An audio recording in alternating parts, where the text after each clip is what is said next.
Hello বন্ধুরা, তোমরা সবাই কেমন আছো? আশা করি সবাই খুব ভালো আছো এবং সুস্থ আছো। বরাবরের মতো আমি মনীষা হাজং তোমাদের সবাইকে স্বাগত জানাচ্ছি গোজি 8-এ।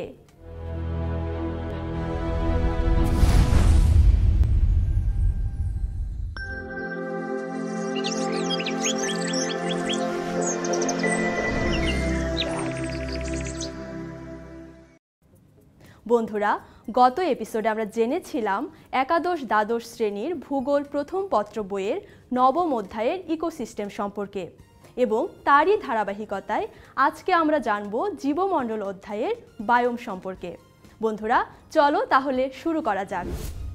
আমরা একই পরিবারে বাবা মা ভাই বোন দাদা দাদি নানা নানি সবাই মিলে বাস করি, তাই না? আর এভাবে অনেক পরিবার মিলে সমাজ গঠিত হয়। এমন করে একই বনে বিভিন্ন প্রজাতির ছোট বড় নানান ধরনের পশু পাখি একসাথে বাস করে তাদের নিজস্ব সমাজ ব্যবস্থা গড়ে তোলে, আর একেই বলা হয় জীবাঞ্চল। বন্ধুরা, জীবাঞ্চল, যা ইংরেজিতে বায়োম নামে পরিচিত, একে বাস্তুসংস্থান অঞ্চল হিসেবেও নামকরণ করা যায়। মূলত একই রকম জলবায়ু, পরিবেশ, প্রাণী ও উদ্ভিদ সংবলিত অঞ্চল হচ্ছে বায়োম বা জীবাঞ্চল। এই এলাকাগুলোকে বিজ্ঞানীরা একই বাস্তুতন্ত্রে একীভূত করে এক একটি জীবাঞ্চল হিসেবে বিভাজন করে থাকেন। তোমরা জেনে আনন্দিত হবে যে পৃথিবীতে এ ধরনের জীবাঞ্চলের সংখ্যা প্রায় 150টি, যার মধ্যে রয়েছে তুন্দ্রা, মরু, তৃণাঞ্চল, পত্রমোচী বন ইত্যাদি। যেমন তৃণজীবাঞ্চল। তোমরা কি জানো যে বায়োম হচ্ছে জীবমণ্ডলের সর্ববৃহৎ একক? বায়োমকে একটি ভৌগোলিক অঞ্চল হিসেবে সংজ্ঞায়িত করা হয়। সাধারণত আকারে বৃহৎ স্থানে প্রাণী এবং উদ্ভিদের একটি সম্মিলিত আবাস রয়েছে, যা পরিবেশের সাথে খাপ খাইয়ে নেওয়ার দক্ষতার কারণে সেখানে একত্রে থাকতে পারে। এই বায়োম প্রধানত দুই ভাগে বিভক্ত, যথা স্থলজ বায়োম এবং জলজ বায়োম। স্থলজ বায়োম হচ্ছে উদ্ভিদ এবং প্রাণী জগতের সাথে প্রাকৃতিক জলবায়ুর সাথে খাপ খাইয়ে নেওয়ার মতো বৃহৎ অঞ্চল। এই অঞ্চলগুলি অবিচ্ছিন্ন নয়, তবে এখানকার তাপমাত্রা, জলের সহজলভ্যতা ইত্যাদি সহায়ক ভূমিকা পালন করে। স্থলজ বায়োম 5 প্রকার।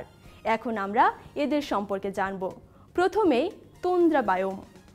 এ ধরনের বায়োম পৃথিবীর সর্ব উত্তরের রাশিয়া, সাইবেরিয়ার উত্তরাংশ, গ্রিনল্যান্ড, আলাস্কা, আইসল্যান্ড থেকে উত্তরাংশ পর্যন্ত বিস্তৃত রয়েছে। এই অঞ্চল মূলত বৃক্ষহীন এবং শীতলতম স্থান হিসেবে পরিচিত। এখানে অনেক বেশি ঠান্ডা আবহাওয়া থাকে। এই কারণে বৃষ্টিপাতের বেশিরভাগ অংশই তুষার হিসেবে মাটিতে পড়ে এবং বছরের বেশিরভাগ সময় এখানে যে মাটি আছে সেই মাটি বরফ দিয়ে ঢাকা থাকে। এই অঞ্চলে প্রধানত শ্যাওস, লচেন, শেডস এবং ঘাসের সমন্বয়ে গঠিত গুল্মজাতীয় উদ্ভিদ জন্মে। গাছ ছাড়াও বিভিন্ন ধরনের প্রাণী দেখা যায় এখানে। এসব প্রাণীর মধ্যে বসন্তকালে হরিণের পাল দেখা যায়, যা আবার শীতকাল এলেই দক্ষিণ দিকে চলে যায়। তবে এই অঞ্চলের মধ্যে প্রধান শিকারী প্রাণী হিসেবে আছে নেকড়ে। বন্ধুরা, এরপরে জানব তৃণভূমি বায়োম সম্পর্কে। গ্রীষ্ম, শরৎকাল, শীত এবং বসন্তের 4টি মৌসুমের সাথে শীতকালীন জলবায়ু পরিস্থিতির সাথে খাপ খাইয়ে নেওয়া এটি সাধারণত তৃণভূমির বন। উত্তর গোলার্ধে এটি উত্তর আমেরিকা, ইউরেশিয়া, জাপান পর্যন্ত এবং দক্ষিণে চিলি, আর্জেন্টিনা, অস্ট্রেলিয়া এবং নিউজিল্যান্ডের নাতিশীতোষ্ণ অক্ষাংশে এ বায়োম পাওয়া যায়। মূলত নাতিশীতোষ্ণ ও নিরক্ষীয় অঞ্চলে যেখানে বৃষ্টিপাত 25 ডিগ্রি থেকে 45 ডিগ্রি সেন্টিমিটার, সেসব অঞ্চলে এই বায়োম অবস্থিত। এই অঞ্চলে ঘাস জন্মে, কিন্তু গুল্ম বা বৃক্ষ জন্মে না। এখানে হরিণ, বুনো শুয়োর, ইউরোপীয় বাইসন, শিয়াল, বাদামি ভালুক, নেকড়ে সহ নানা ধরনের প্রাণী প্রধান শিকারী হিসেবে রয়েছে। এমনকি উত্তর আমেরিকার অংশে কালো ভালুক এবং পুমা রয়েছে। এখন চলো জেনে নিই বনভূমি বায়োম সম্পর্কে। বনভূমি বায়োম পৃথিবীতে প্রায় 1/3 জুড়ে অবস্থান করছে। গ্রীষ্মমণ্ডলীয় মৌসুমী বনভূমির বায়োমে বিশ্বের বৃহত্তম জীববৈচিত্র্য রয়েছে। নিরক্ষীয় অঞ্চলের কাছাকাছি অবস্থিত এই বায়োম উষ্ণ তাপমাত্রা এবং বছরে 200 ইঞ্চি পর্যন্ত বৃষ্টিপাত হয়ে থাকে। এ ধরনের অঞ্চল বৃষ্টিবহুল হওয়ায় প্রধান জীবগোষ্ঠী হচ্ছে বৃক্ষ, যেমন অ্যামাজন রেইন ফরেস্ট গ্রীষ্মমণ্ডলীয় বনভূমি বায়োমের একটি দুর্দান্ত উদাহরণ। চিরসবুজ শ্যাওলা এবং ফার্ন জাতীয় উদ্ভিদও এখানে সমৃদ্ধ হয়। আফ্রিকা, মধ্য আমেরিকা, ভারত, মায়ানমার, ফিলিপাইন জুড়ে এ বনভূমি বায়োম রয়েছে। বন্ধুরা, এবার জেনে নেওয়া যাক মরুভূমি বায়োম সম্পর্কে। মরুভূমি বায়োম পৃথিবীর 1/7 জুড়ে অবস্থিত। প্রায় সব মহাদেশেই কিছু না কিছু মরুভূমি রয়েছে। উচ্চ তাপমাত্রা সহ 5 ডিগ্রি সেন্টিমিটারের চেয়েও কম বৃষ্টিপাত হয়ে থাকে এ সকল অঞ্চলে। মরুভূমির সাব টাইপগুলির মধ্যে গরম, শুকনো, স্যামারিড, উপকূলীয় এবং ঠান্ডা আবহাওয়ার অন্তর্ভুক্ত রয়েছে। বন্ধুরা, দিনের বেলা তাপমাত্রা থেকে বাঁচতে প্রাণীরা নিশাচর কার্যকলাপ করে থাকে, অর্থাৎ রাতের বেলায় শিকার, খাবার গ্রহণ বা অন্যান্য কাজে বের হয়। আফ্রিকার সাহারা ও কালাহারি, অস্ট্রেলিয়া, এশিয়ার গোবি, আরবের মরুভূমি সহ পৃথিবীর উত্তর দক্ষিণের মরুভূমি এ ধরনের বায়োমের অন্তর্ভুক্ত। মরু প্রজাতির কয়েকটি ধরনের মধ্যে রয়েছে সরীসৃপ জাতীয় প্রাণী, ছোট স্তন্যপায়ী প্রাণী ও পেঁচা। বন্ধুরা, সব শেষে জানব সাভানা বায়োম সম্পর্কে। মধ্য আফ্রিকার সাভানা পৃথিবীর সর্ববৃহত্তম সাভানা বায়োম। পৃথিবীর ক্রান্তীয় তৃণভূমিকে সাভানা বায়োম বলা হয়। সাভানা এক প্রকার বিস্তীর্ণ তরঙ্গায়িত তৃণভূমি, যার মধ্যে বিক্ষিপ্তভাবে গাছ ও ঝোপ বিদ্যমান থাকে। উত্তপ্ত গ্রীষ্মমণ্ডলীয় সাভানা প্রায় অর্ধেক আফ্রিকার পাশাপাশি ভারত, দক্ষিণ আমেরিকা এবং অস্ট্রেলিয়া অংশ নিয়ে রয়েছে। সাভানায় বেশ কয়েক মাস ধরে ঘন বৃষ্টিপাতের পর খরা আবহাওয়া বিরাজ করে। মাঝারি বৃষ্টিপাত, যা কিনা 25 থেকে 40 সেন্টিমিটার, সমৃদ্ধ মাটি, গরম গ্রীষ্ম যার তাপমাত্রা 21 থেকে 32 ডিগ্রির মধ্যে উঠানামা করে এবং শীত প্রকৃতি এই বায়োমকে অন্য বায়োম থেকে আলাদা করে। এখানকার প্রাণীর মধ্যে হরিণ, পাখি, পোকামাকড় এবং নেকড়ে ও সিংহের মতো বৃহত্তর শিকারী রয়েছে। বন্ধুরা, চলো এবার জলজ বায়োম সম্পর্কে জেনে নিই। জলজ পরিবেশে উদ্ভিদ ও প্রাণীর সমন্বয়ে গড়ে ওঠা বায়োমকে জলজ বায়োম বলা হয়। এ ধরনের বায়োম প্রধানত 2 প্রকার, যথা স্বাদু পানির বায়োম এবং লবণাক্ত পানির বায়োম। বন্ধুরা, বায়োমগুলির মধ্যে মিঠা বা স্বাদু পানির বায়োমগুলিতে খুব কম লবণের ঘনত্বযুক্ত জল থাকে। জলাভূমি, হ্রদ, পুকুর, নদী, ঝর্ণা এর অন্তর্ভুক্ত থাকে। হ্রদ এবং পুকুরগুলিতে তাপ মিশ্রণ হয়। এই বায়োমগুলিতে মাছ, জলের পাখি, শ্যাওলা, অণুজীবগুলিকে হোস্ট করে। নদী এবং স্রোত ধারাবাহিকভাবে সাগর, মহাসাগরের দিকে অগ্রসর হয়।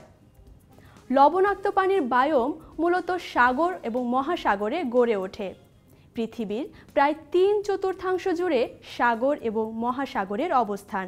এজন্যে এটাই পৃথিবীর সবচাইতে বড় বায়োম, অর্থাৎ ইকোসিস্টেম। সাগর, মহাসাগরের নিচের অসংখ্য জীব সূর্যের আলোর অনুপ্রবেশের মাধ্যমে তাদের খাবার তৈরি করে। বন্ধুরা, আমরা এবার দেখব বাংলাদেশের বায়োম কিভাবে গড়ে উঠেছে। বাংলাদেশের পরিবেশের অজীব উপাদান অর্থাৎ oxygen, carbon die oxide, nitrogen gas ইত্যাদি মাটির উপাদান, যা মৃত উদ্ভিদ ও প্রাণীর দেহে পচে ইউরিয়া ও হিউমাস তৈরি করে। সেই সাথে ভূপ্রকৃতি, মাটি ইত্যাদি এবং সজীব উপাদান এর উৎপাদক, খাদক, বিয়োজকের উপাদানের প্রভাবে সেখানকার উদ্ভিদ ও প্রাণীদের পারস্পরিক ক্রিয়া বিক্রিয়ার ভিত্তিতে যে বাস্তুতন্ত্রের একক গড়ে ওঠে তাকে বাংলাদেশের বায়োম বলা হয়। এতে উদ্ভিদ ও প্রাণীদের মধ্যে পুষ্টিচক্র সক্রিয় হয়, অর্থাৎ শক্তি প্রবাহ অক্ষুণ্ণ থাকে। বাংলাদেশের বায়োম 2 প্রকার, যথা স্থলজ বায়োম এবং জলজ বায়োম। স্থলজ বায়োমের কিছু প্রকারভেদ রয়েছে। তার মধ্যে প্রথমে আমরা জানব শস্য ক্ষেত্রের বায়োম সম্পর্কে। বাংলাদেশের শস্য ক্ষেত্রের মধ্যে প্রধান উদ্ভিদ হচ্ছে ধান, পাট, ঘাস, আগাছা ইত্যাদি। এখানে এই ধরনের ইকোসিস্টেমের উৎপাদক হচ্ছে এই সকল উদ্ভিদসমূহ। বন্ধুরা, এছাড়াও বাংলাদেশের বিভিন্ন স্থানে অনেক বনভূমি রয়েছে যাদের বৈশিষ্ট্য প্রায় একই রকম, তবে খাদ্য শৃঙ্খলে বিভিন্ন স্তরের উৎসগুলো এক প্রকার নয়। এখানে উৎপাদক হিসেবে আছে তৃণ, ঘাস, গুল্ম, গাছপালা ইত্যাদি। এ ধরনের বনভূমিতে গাছের পাতা, বনের বিভিন্ন মৃত প্রাণীদের দেহ মাটিতে পচে গিয়ে ব্যাকটেরিয়া, ছত্রাকের প্রভাবে বিয়োজক সৃষ্টি করে। এর ফলে পুষ্টিচক্র সক্রিয় থাকে। বৈশিষ্ট্যের ওপর ভিত্তি করে বাংলাদেশের বনভূমির বায়োমকে কয়েকটি ভাগে ভাগ করা যায়, যেমন সুন্দরবনের বায়োম, মধুপুর অরণ্যের বায়োম, চট্টগ্রাম ও পার্বত্য চট্টগ্রাম বনাঞ্চলের বায়োম, সিলেট অঞ্চলের বনভূমির বায়োম ইত্যাদি। এছাড়াও বাংলাদেশের জলজ বায়োম দুই প্রকার, যথা স্বাদু পানির বায়োম এবং লবণাক্ত পানির বায়োম। বাংলাদেশের হাওর, বাওর, বিল প্রভৃতি এলাকার বায়োমকে স্বাদু পানির বায়োম বলা হয়। এর মধ্যে রয়েছে নেত্রকোনা কিশোরগঞ্জের হাওর, দক্ষিণ পশ্চিমাঞ্চলের বাওর, মাদারীপুর গোপালগঞ্জের বিল প্রভৃতি, যা স্বাদু পানির বায়োম হিসেবে উল্লেখযোগ্য। আবার অন্যদিকে বাংলাদেশের উপকূলীয় সাগর ও মহাসাগরের লবণাক্ত পানির বায়োম লবণাক্ত পানির বায়োম হিসেবে পরিচিত। বাংলাদেশের দক্ষিণ পশ্চিমাংশের সমুদ্র উপকূলের লবণাক্ত ও জোয়ার ভাটাপূর্ণ শুষ্ক নিবাসের উদ্ভিজ সমৃদ্ধ অঞ্চল গরান বনভূমি বা সুন্দরবন। এই সুন্দরবন সহ উপকূলীয় এলাকার বিভিন্ন অংশ নিয়ে কক্সবাজার থেকে বঙ্গোপসাগরের বিশাল সামুদ্রিক অঞ্চল এই বায়োমের অন্তর্ভুক্ত। বন্ধুরা, আজকের এপিসোডে আমরা বায়োম সম্পর্কিত নানা কিছু জানলাম। বন্ধুরা, মনে রেখো, প্রাকৃতিক বায়োমকে সুস্থ এবং নিরাপদ রাখতে আমরা যত্রতত্র ময়লা আবর্জনা, প্লাস্টিকের বোতল, চিপস বা বিস্কিটের প্যাকেট ফেলবো না। এমনকি এমন কাজে অন্যদেরকেও নিরুৎসাহিত করব, যেন আমাদের পানির নিচের জীব ও প্রাণীর একটি সুস্থ আবাস গড়ে ওঠে। আজ তাহলে এই পর্যন্তই। দেখা হবে পরের এপিসোডে। সেই পর্যন্ত সবাই ভালো থেকো, সুস্থ থেকো এবং GoG8-এর সাথেই থেকো।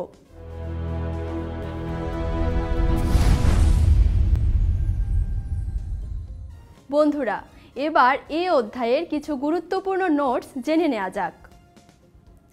বায়োম হচ্ছে জীবমণ্ডলের সর্ববৃহৎ একক। বায়োমকে একটি ভৌগোলিক অঞ্চল হিসেবে সংজ্ঞায়িত করা হয়। সাধারণত আকারে বৃহৎ স্থানে প্রাণী এবং উদ্ভিদের একটি সম্মিলিত আবাস রয়েছে, যা পরিবেশের সাথে খাপ খাইয়ে নেওয়ার দক্ষতার কারণে সেখানে একত্রে থাকতে পারে। এই বায়োম প্রধানত দুটি ভাগে বিভক্ত, যথা স্থলজ বায়োম এবং জলজ বায়োম। স্থলজ বায়োম হচ্ছে উদ্ভিদ এবং প্রাণী জগতের সাথে প্রাকৃতিক জলবায়ুর সাথে খাপ খাইয়ে নেওয়ার মতো বৃহৎ অঞ্চল। স্থলজ বায়োম 5 প্রকার, যথা তুন্দ্রা বায়োম, তৃণভূমি বায়োম, বনভূমি বায়োম, মরুভূমি বায়োম এবং সাভানা বায়োম।